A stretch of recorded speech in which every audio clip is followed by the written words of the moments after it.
Namaste and good morning to all of you. Let's start our Wednesday class with some prayers. Om Guru Brahma, Guru Vishnu, Guru Devo Maheshwaraha, Guru Sakshat Parbrahma, Tasmai Shri Guruve Namah.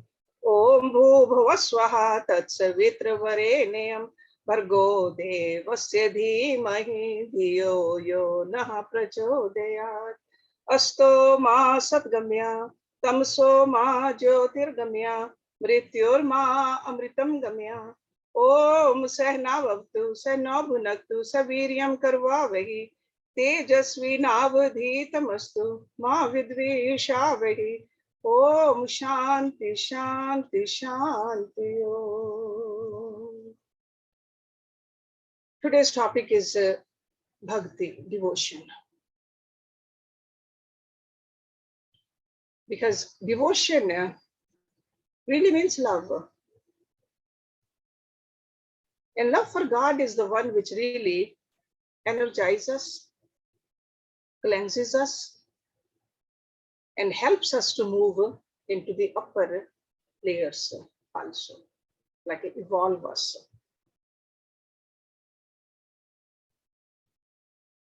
Different rishis, they have written a lot about Bhakti.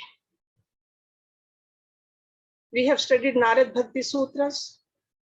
We are familiar with Tulsidas Ji's Ramcharitmanas. And there are many, many other devotional texts also. Today I am going to talk about just one verse out of this Bhakti Rasamrit Sindhu. Sindhu means ocean. Ras is the nectar. So nectar of devotion from that ocean of Bhakti. So Bhakti Rasamrit Sindhu. And who's the author of it? Rupa Goswami. When did he live on this earth?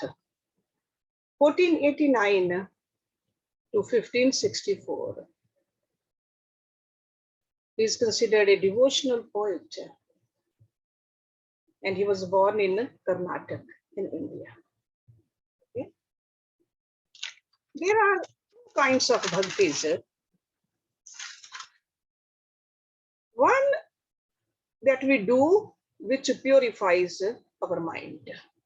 So that means we have to make an effort.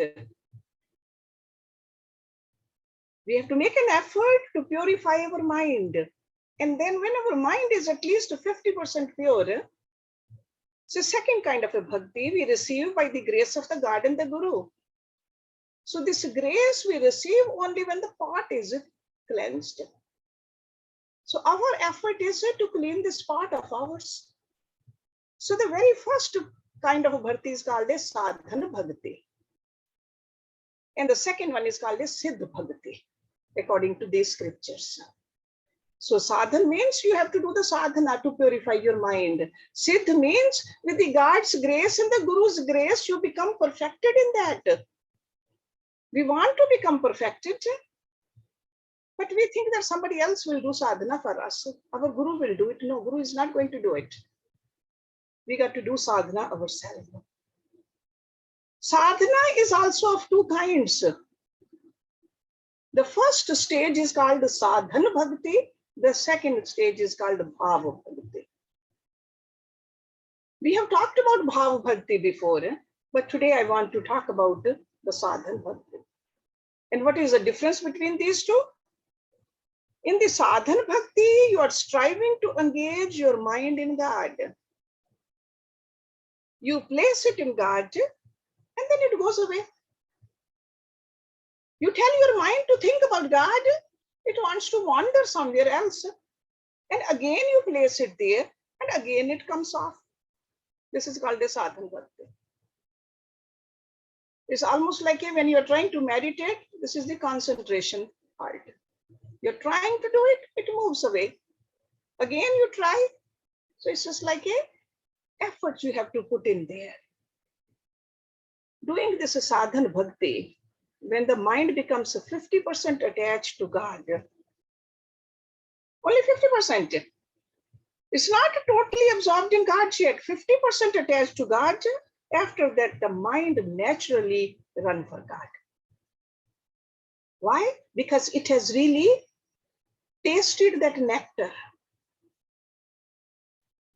So if our mind is not going towards God, that means we haven't reached there. That means we have to intensify our sadhana. So in other words, if you don't have it, you haven't reached there, it doesn't go automatically. You are still on the first layer of this bhakti, and which is okay. So today's topic is for us to understand what will happen. How do I know? How do I know that I am reaching towards the bhav bhakti or not?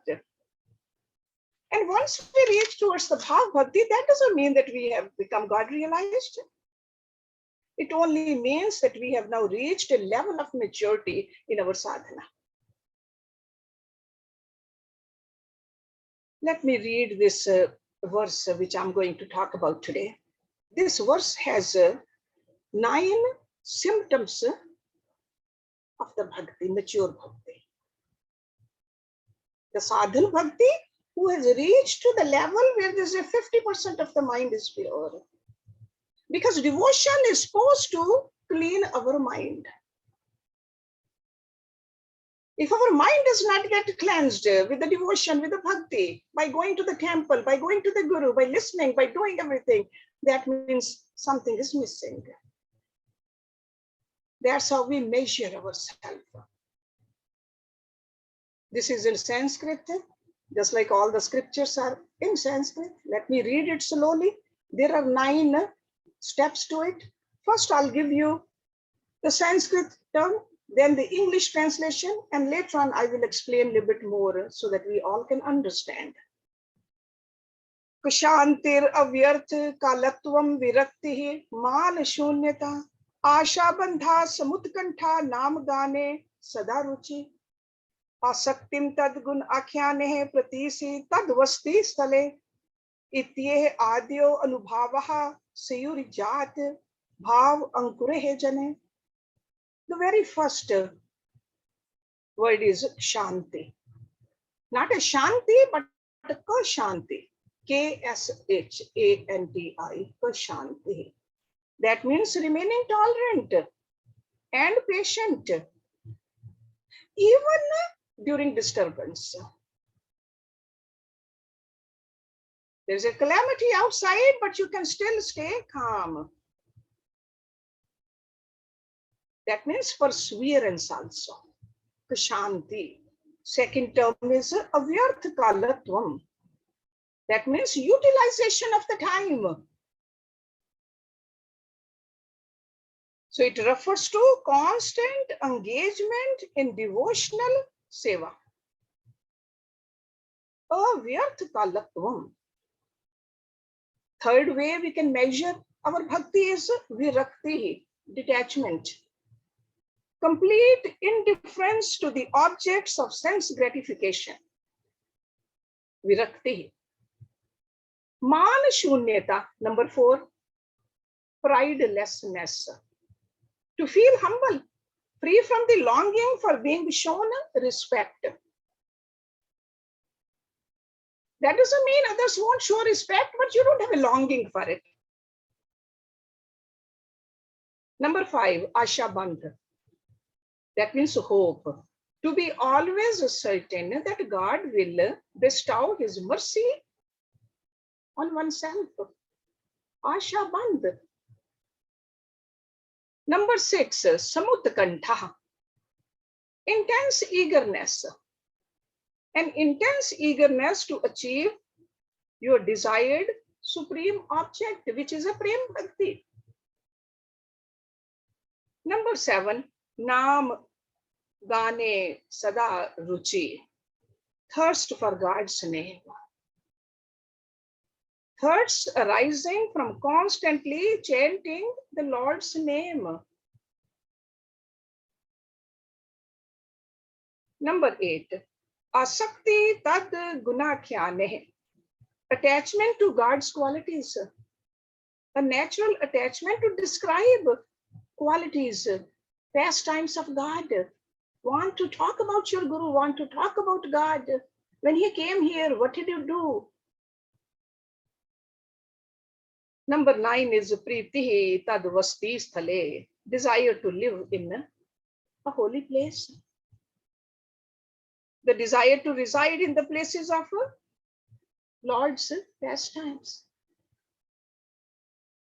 It's like you want to go to the Guru, ashram of your Guru. Your feet just constantly, they just run towards it. That is Priti Tad Vasti Sthale. That ground where my Guru has walked, I want to touch that ground. I want to take the dust of that ground and put it on my forehead. That kind of a Priti. These are the 9 symptoms of mature and a clean mind. Because if our mind has not been cleansed, that means there is something missing in our bhakti. It's almost like if I'm washing my hands and after washing the hands, they still feel dirty. I say, what happened? Maybe I did not use the right kind of a soap or not enough water. Maybe the water wasn't clean. So we got to look at that. So Kshanti avyarth kalatvam viraktihi man shunyata asha bandha samutkantaha nam gane sadaruchi asakti tad gun akyane pritihi tad vasti sthale.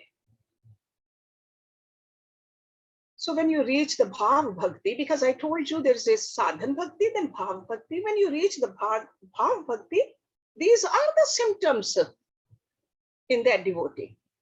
And by virtue of the devotion, your mind will have reached such a level of purity that the first symptom manifesting will be Kshantir. That is the very first one. Let me elaborate a little bit more on each terms over here. Kshantir means where there's a cause for anger and still you do not become angry. Somebody provokes you, you still do not get angry. How does that happen? That somebody is insulting you, irritating you, still you take it lightly. Why? Because the spiritual power has come inside you, in your mind. Anger, greed, hatred, envy, they're all part of the Maya. And the mind is material. They're all sitting inside us. You cannot see them, but it doesn't mean that they are not there. Sometimes we think you are peaceful, but somebody says something, you become angry. And you wonder, where did that anger come from? Because anger was residing inside you. When there's a no cause, you are not angry. The moment the cause comes, the anger will manifest. But the benefit of the bhakti is you keep on doing the bhakti, and then as the mind gets more and more attached to God, it gets more and more detached from the Maya. So when it's not attached to the Maya, it doesn't get angry. So the sign of detachment is that there is a calmness in you. You do not become angry. The second one I told you, avyarth kalatvam. The most precious thing we have is time. We can buy anything else in this world, but not time. And a Bhagat knows that. Bhagat does not wish to lose a single moment because Bhagat feels that it's a precious opportunity to remember your divine beloved. This human life has been given to us to remember him, to develop a deeper connection with him. We need to do something which is pleasing to him. So in Bhav Bhakti, this symptom becomes very obvious. In Sadhana Bhakti, you work towards it. In Bhav Bhakti, it's automatically there. You value time and you don't wish to waste it. If somebody starts speaking to you about the worldly things, you feel very uncomfortable. If the TV is on, you feel very uncomfortable.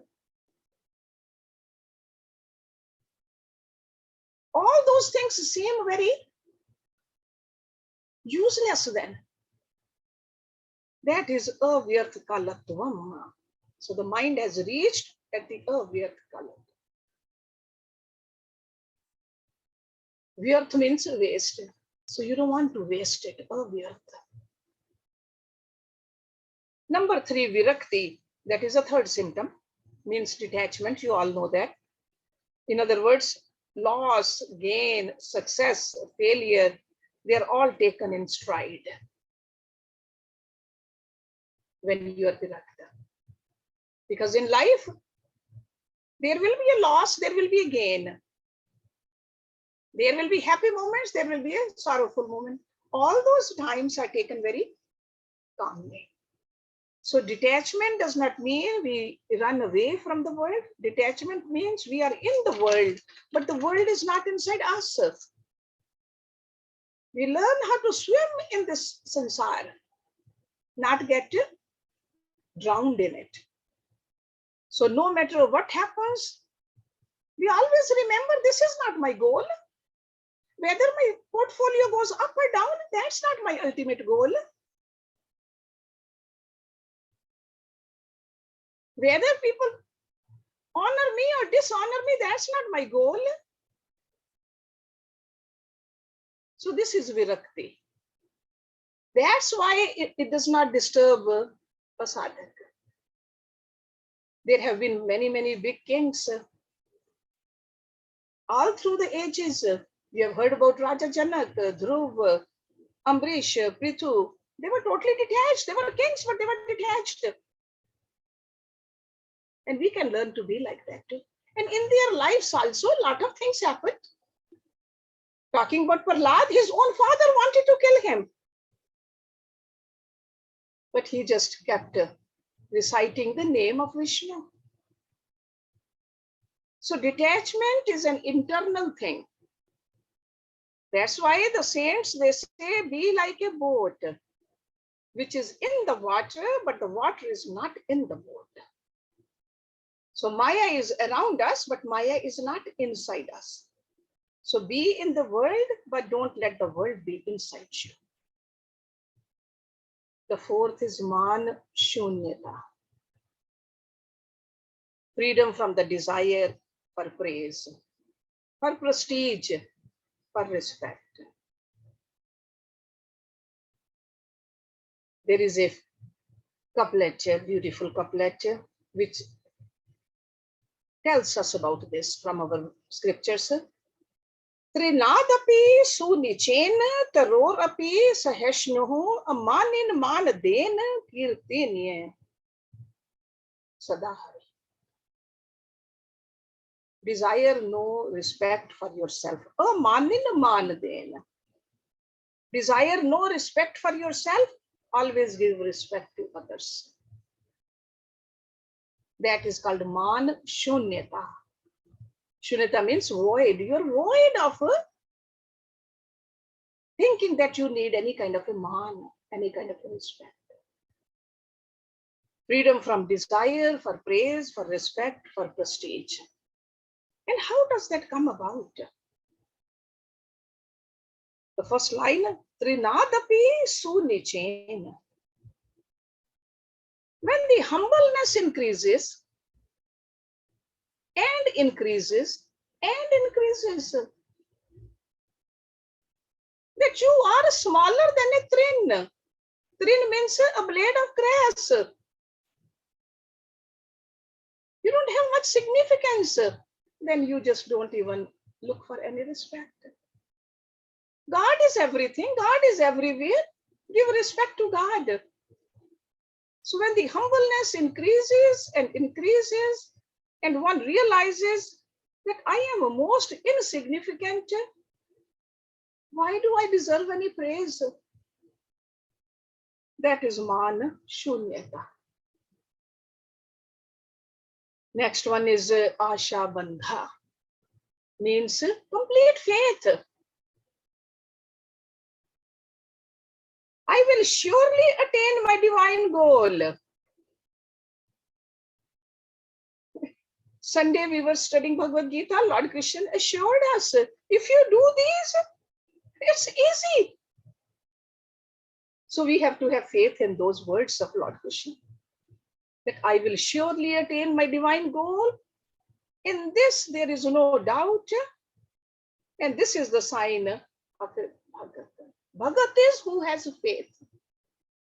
And lack of bhakti is a lack of faith. If you keep on doubting, I don't know whether I'll get it or not. I don't know whether God exists or not. That means you are not a Bhagat. So Bhagat really means you have full faith. Because otherwise our mind loves to create all kinds of doubts. So when we move ahead, the faith comes. Asha Bandh. I have no means to reach God. That is definitely humility. I have no means to reach God, but He is Patit Pavan. He is a savior of the fallen. He is Deen Bandhu. He is the rescuer of the destitutes. We are familiar with these terms. We say God is that. So because of God's nature, when I'm fallen, when I am humble, His grace is there.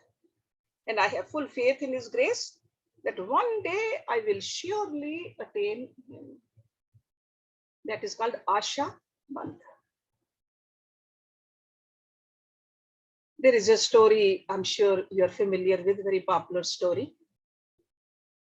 This story is about this disciple who asks his guru. In fact, his guru was Chaitanya Mahaprabhu. He asked Chaitanya Mahaprabhu, how long will it take me to attain God realization? Mahaprabhu said, you see this tree? The number of leaves on it, it will take you that many lifetimes. So the disciple said, really? It really looks like that tree has about 7,000 leaves. So after 7,000 lifetimes, I will actually meet God. He started dancing. Mahaprabhu said, wow, no. You will meet him in this lifetime. Then he started jumping up and down. He said, in this lifetime, I will meet Krishna. Mahaprabhu said, you will meet him in this very year this itself. Now he could not control himself. He was running this way and that way. I will meet Krishna in this year. Mahaprabhu said, you will meet him in this month. So his heart was swelling in joy. Mahaprabhu said, all right, have darshan of Lord Krishna. Another disciple was standing there. He said, why did you start correcting like this? First, you said as many leaves as there are on this tree. Mahaprabhu said, look, when he developed this firm faith that he will meet Krishna, that faith attracted the grace. So this kind of a faith attracts the grace. And with the grace, his faith strengthened even more, and that deeper decision, Asha Bandh, attracted even more grace. So the sign of a bhakti is Asha Bandh, no doubts. And the next symptom is Samutkantha, means the yearning for God. It keeps on increasing and increasing, ever increasing. See, just like right now, for the material satisfaction, our thirst keeps on increasing. But once you are on this path, then yearning for God keeps on increasing and increasing. That means the bhakti or the love is ever fresh. And that is a spiritual bliss. That's why this saying, Prem mein Purnima nahi. Purnima means, you all know the moon increases to fullness and then starts decreasing. Purnima, and then it starts decreasing. But in the spiritual love, in a bhakti, it keeps on increasing and increasing. It never decreases. There's no Purnima, there's no completeness in there. It just keeps on increasing. That's why Naradji, what did he say about this? He said, Bhakti is a pratikshan vardhamanam. It just keeps on increasing. Pratikshan. You are never satisfied. You want to love more and more and more your beloved, the Lord. And that is called the samutkantha. And next symptom is Naam Gane Sada Ruchi. Tremendous bliss in the chanting of the kirtans of the Lord. In other words, kirtan or the chanting appears so dear. Whatever seems dear to you, you like to do that. If you are listening to the kirtan or doing the kirtan, you always have that urge that, hey, let me sing a little bit more. Let me sing a little bit more. And I see that in so many of you also here. Want to sing with the bhajans, the name of Lord. Because the worldly mind says, no, this is enough. I have done enough. I have sang enough. I have done enough arti. I have done enough devotion. But Naam Gane Sada Ruchi means God appears so sweet. God's name is so sweet that no matter how much time has gone by, you think it's never enough. I have never gotten enough time to say the name of God. I'm sure you have heard that God comes in through the ears far more easily than he comes through the eyes. Okay? So that's why we close our eyes. We want to just hear it through the ears. And that all that name of God takes our attention, our vibration upward. Naam Gane Sada Ruchi. Asakti tad gun kyan hai. So in the same manner, attachment to hearing about his stories. Where did Lord Ram live? How was his childhood? What did Lord Krishna do?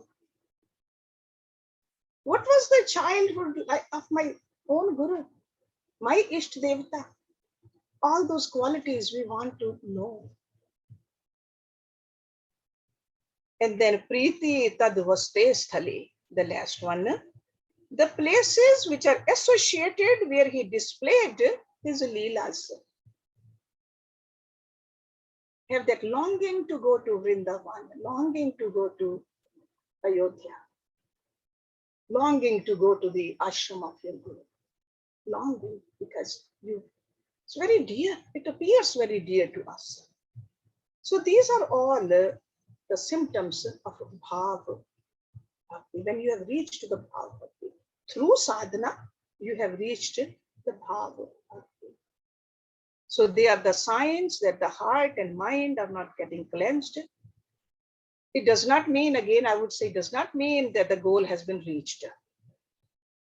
It just means that we are on the track. And that is a very good way to measure yourself. We have to measure ourselves from time to time, because on this scale, temptation, worldly temptations are there too. They will pull us down. Then we have to do the sadhana so that we keep on walking on this upward track also. We got to watch. Is my anger reducing? See, the very first symptom, Shanti. It's not that if everything is conducive, only then my anger shouldn't be there. No matter what happens in the outer world, I don't get angry. I don't get disturbed. Pay attention. And anger is not just only the words or the physical. Anger is in the mind also. 3 levels of our personality. Is the anger gone? Or do I still justify it? Because somebody said it, I'm supposed to do this. No, Bhagat doesn't do that. Bhagat doesn't do that. Is my optimism increasing or not? That I will attain God. This Shraddha has to be there. Shraddha in your own effort, Shraddha in God, Shraddha in Guru. Faith. That keeps us optimistic. Am I becoming more humble or not? We got to pay attention to these. These are the very small signs where we can see our own growth. Others won't know it. And we don't even have to tell others. We should know. On this journey, we are by ourselves. But our Lord is with us. Our God is with us. So bhakti must produce the consequences. And these are the consequences. All these symptoms, those are the consequences. But the sadhak has to still keep on doing the sadhana. You cannot say that, oh, I'm done with it now. No. The minute you stop doing the sadhana, you will slide down. That's why I mentioned it's a sadhana bhakti, bhav bhakti. Then for this to become a siddha bhakti, that's a different story. Then finally, as a result of the sadhana, the mind becomes totally surrendered to God. What do you say then? You say, oh God, your wish is my wish. Oh Gurudev, your wish is my command. Anukulasya sankalpa pratikulasya vajnam.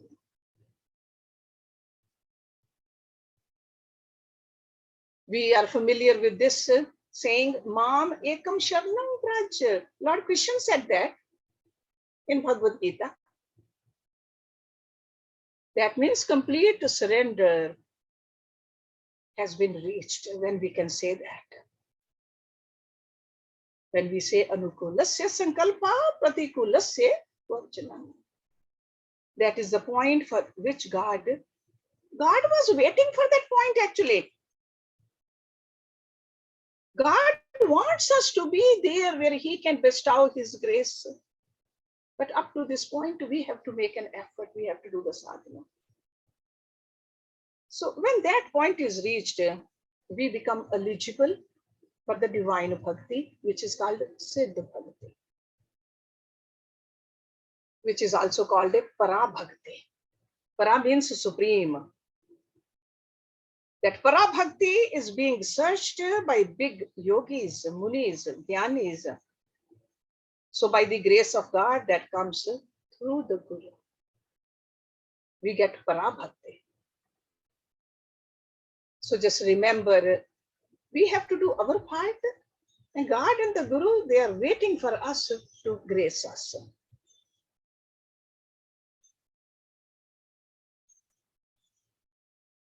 And actually what happens is, when you are at this level, you almost feel that you are liberated. Even though you are in a body, when you are feel close to God or the Guru, you feel that it's a samipya mukti. It's a mukti for the devotee. I am close to my God is with me, my Guru is with me. What else I need? Everything else is temporary anyway. Or salukya mukti, you feel that, hey, I am in the same place where my God is. So the bonds of the Maya will be cut asunder this way. The sanchit karmas of endless lifetimes will be burnt with this kind of a sadhana when we reach to this level. It's not that we have to go through each and every sanchit karam then.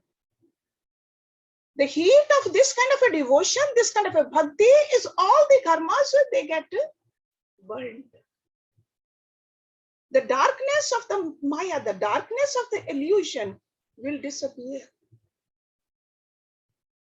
And we will feel that we are united with God no matter what. And this means now we are at the God realization. But there is definitely more after that also. These great rishis and the yogis, they talk about, after that comes Sneh Bhakti, Bhav Bhakti, Pranay Bhakti, Rag Bhakti, Anurag Bhakti, Mahabhav Bhakti, Madnakya Bhakti, Mahabhav Bhakti, all those bhaktis which we often read about. But it all starts from the Sadhana Bhakti, we got to remember. If your bhakti is tinged by any worldly desire, even a desire for self-happiness, that's a desire. I want to be close to my Guru because it makes me feel happy. That is a personal desire.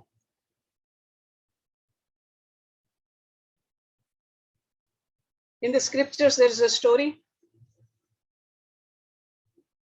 Gopis, they loved Krishna. One gopi said, I'm going to dress up, I'm going to look beautiful, so that when Krishna will look at me, he will feel happy. And when he feels happy, I will feel happy. She dressed up, put beautiful clothes, jewelry. She goes there and Krishna was sleeping.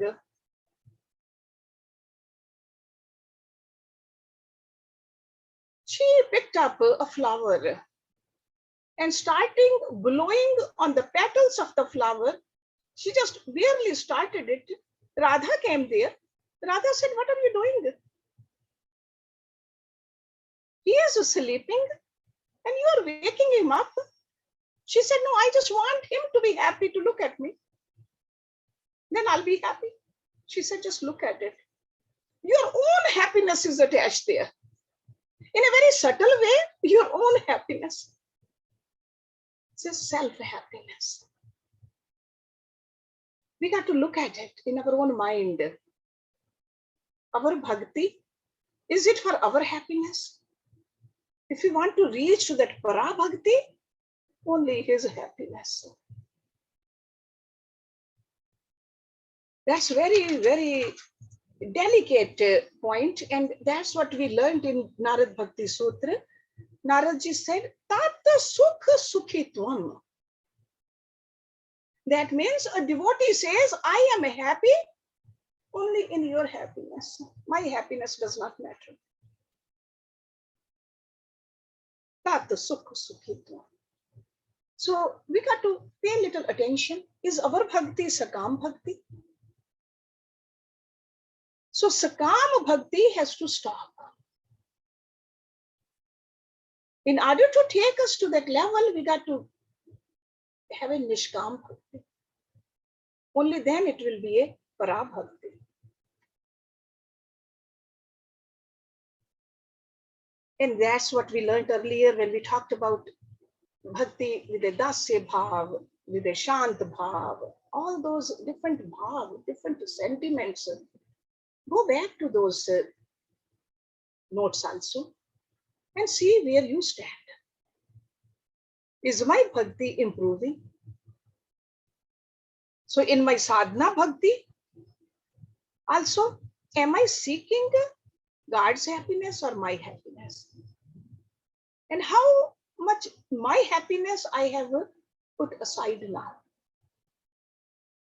Always think that he is my own. See, just like our children, we know they are our own. Their happiness is our happiness. The same way God is my own. His happiness is my happiness. He is my very own. Nobody else is as own as God. Life after life, we have different relationships, different spouses, different parents, different brothers, sisters, different bodies. Only one thing is same, God. He is my soul beloved.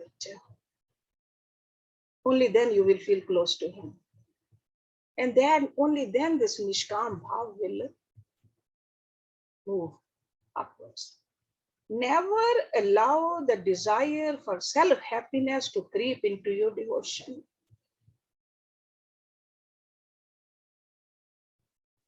So there's so many different ways to look at it, but this is the essence of it. Do Sadhana Bhakti and you will get to the Siddha Bhakti. This is our goal. This is our goal. So let's stop it here. Om Purnamada Purnamidam Purnat Purnamudachyate Purnasya Purnamadaya Purnameva Visheshyate. Om Shanti Shanti Shanti Om. Thank you very much.